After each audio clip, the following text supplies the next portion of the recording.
You leave for grad school, and I write letters every day, rushing through my work for time to write, on paper stolen from the Xerox machine, paving my life with you. Every morning I wake feeling the rhythm of each sentence. Before I know the words semantically, I see the shapes of them, the undulations of each word. Soft words with thick middles, soft sounds and few consonants, perfect for you. I could whisper them all in water speak to you, and it would be as primal as sleeping. How are you? I write. Where was I? On just our fourth date, same time of night, but a different season, you told me about your brother, Tyler.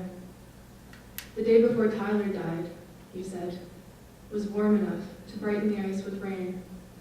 And back and forth across the widened hospital sidewalk, extended family members and friends carried trays of food and blankets and a pot of flowers, brightly pink, uncovered.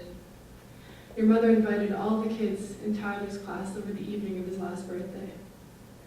Maybe all the adults in the glassed-off dining room, eating beans and raisins to be polite. Maybe they knew he would die in the morning. As the cake glowed, you glimpsed white socks and his head of hair as your father carried him in. Before our date, as I struggled into the least dirty dress I could find, I had hidden my credit cards under the mattress, as I sensed the kind of night it would be.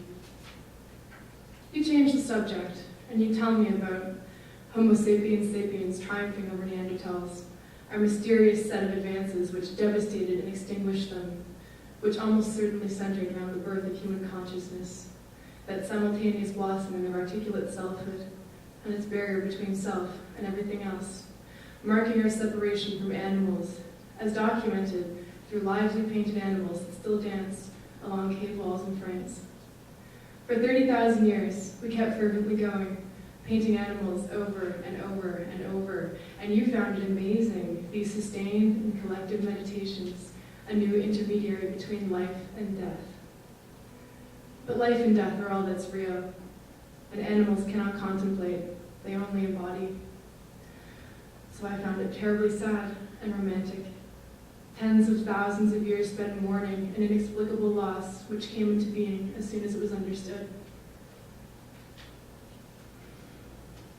Once we're good and drunk, you lean back and say, after a pause, "So, what else?" And I realize that the heavy summer has already aged into early fall, and we witnessed it together, still young and unfamiliar with life's foreclosures. And isn't that something else? And isn't it lots else? And how could we ever run out of things, you and I?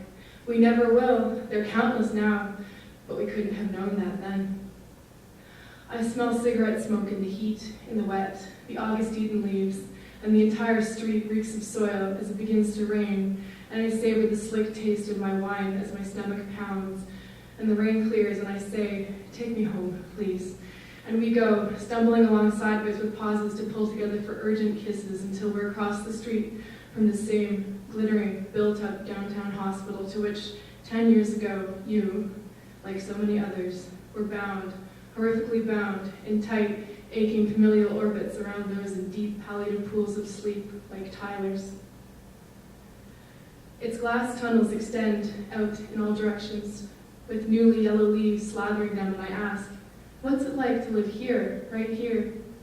And you say, suddenly curt, "I've seen more people smoking outside that hospital than anywhere else," and you usher me inside.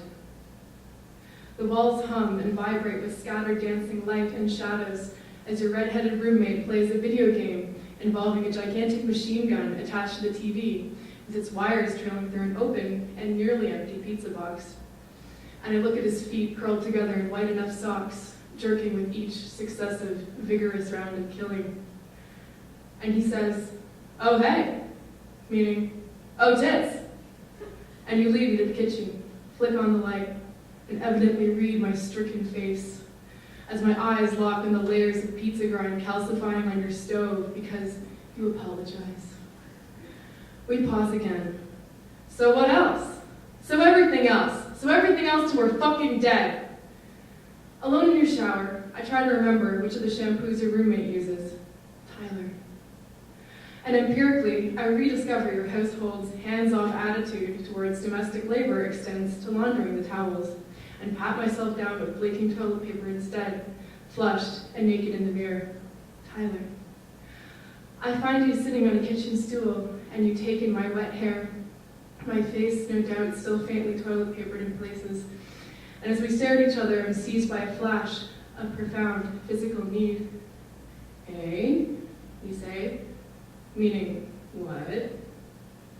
I sit down beside you, amazed at the breadth of your body, the clamshell-like muscle at the base of your nicked skull, which flicks as you glance back down at your textbook. What are you studying? I ask, maybe meaning, how do you cope?